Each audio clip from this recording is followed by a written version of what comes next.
Hey everyone, Fernando here.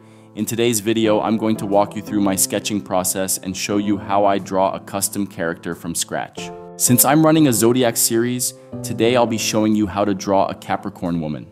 We'll cover steps from drawing the basic shapes, structuring to refining the details, and bringing the character to life. If you're new to my channel, make sure to subscribe for more drawing and illustration content. Let's get into it. We'll start by drawing a base circle, which will be the main structure for our character's head. The circle can be drawn organically, or you can use a cup or another round object as a guide. It's important to keep the line light and fluid, as this will make adjustments easier later on.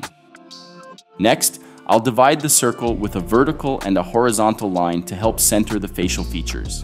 This will give us a precise guideline for positioning the eyes, nose, and mouth.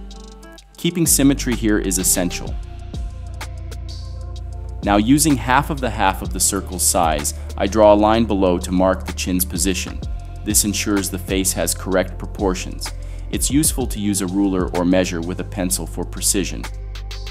I connect one side of the circle to the chin, forming the jawline. On the other side, I make the angle more open before connecting it to the chin, shaping the jaw. The ear I draw coming out of the circle, almost touching the circle. I draw an ellipse next to the circle to determine the side surface of the head, giving an idea of three-dimensional volume. This is especially useful for drawing the head from different angles. Then, I draw two straight lines downward from the head to form the neck.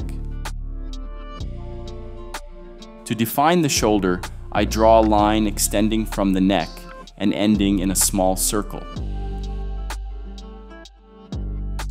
For the left shoulder, which is in perspective and mostly hidden, I draw a single angled line, followed by another line to outline the chest. Then, I return to the right shoulder, using the circle as a guide to position the arm. I make some adjustments by erasing any unproportional shapes and changing a few angles to better structure the body. For the horns, I will draw long curved horns, characteristic of Capricorn. Starting from her forehead, I draw a highly curved line that extends backward, then curves forward again. This serves as the guide for the horn. Next, I draw additional lines to define the thickness and shape of the horn, which is thick at the base near the forehead and gradually becomes thinner towards the tip. The horizontal line in the middle of the circle serves as the guide for the eyebrows. Just below this line, I mark the positions for the eyes, nose, and mouth. I draw an outline around the head to limit the hair size, opting for a short hairstyle. I draw several lines within the hair shape to create the strands and add texture. Think about the direction of hair growth and its texture for a more realistic result. Now I focus on the face details. Using the horizontal line in the middle of the circle as a guide, draw the eyebrows slightly above this line. Just below the eyebrow line, draw the eyes. Make sure they are positioned in a 3-4 view and not frontal. When drawn from the front, both eyes are symmetrical and have the same shape and size, typically almond-shaped. In a 3-4 view, one eye will be more visible and larger, while the other will be partially hidden and smaller due to the angle. The eye that is more visible will maintain an almond shape on one side, but the other side will appear more rounded and thicker. Start by drawing the shape of the nose from the eyebrow line, then extend it downwards, slightly overlapping the edges of the circle base. Add the nostrils and any needed details to complete the nose. To draw the mouth, start with the center line. From this line, draw the upper lip.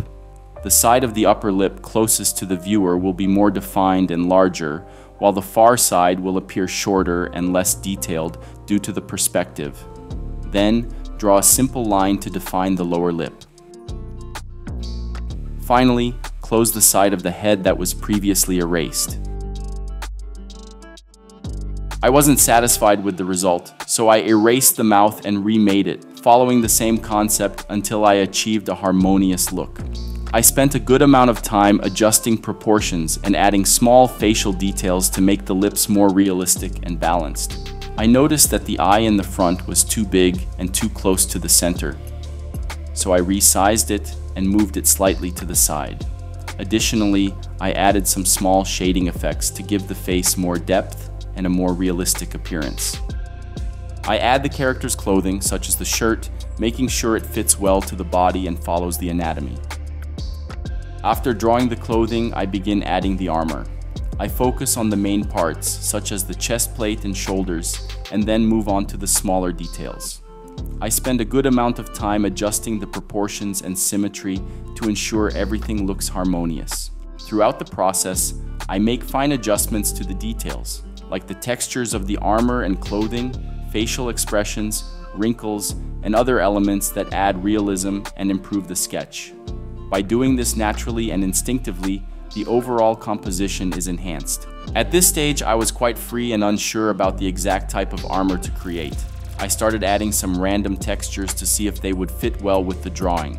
Initially, I didn't like how it was turning out, so I decided to erase everything and create a more irregular texture that resembles volcanic rocks with some spikes protruding from the armor. After creating the main parts of the illustration, it's time to use your imagination and draw freely. Often, we don't have a fully formed idea in mind, so we need to use our creativity to express and sketch. This can take a lot of time, so one option is to look at references to clear your ideas and have more direction to draw. Before we continue, I'd like to thank our sponsor, Domestika. Domestika offers a wide range of creative courses taught by industry professionals, perfect for helping you find inspiration and improve your skills. Whether you're into illustration, graphic design, or any other creative field, Domestika has something for you. Check out the link in the description to explore their courses and get my special discount. Besides a coupon code, they offer Domestika Plus, which allows you to enjoy over 1,000 different courses from their portfolio for creatives for free. Now enjoy the full process of adding light, shadow, and details.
I hope you enjoyed following along with the process. If you have any questions or suggestions, please leave them in the comments. Thanks for watching, and see you next time.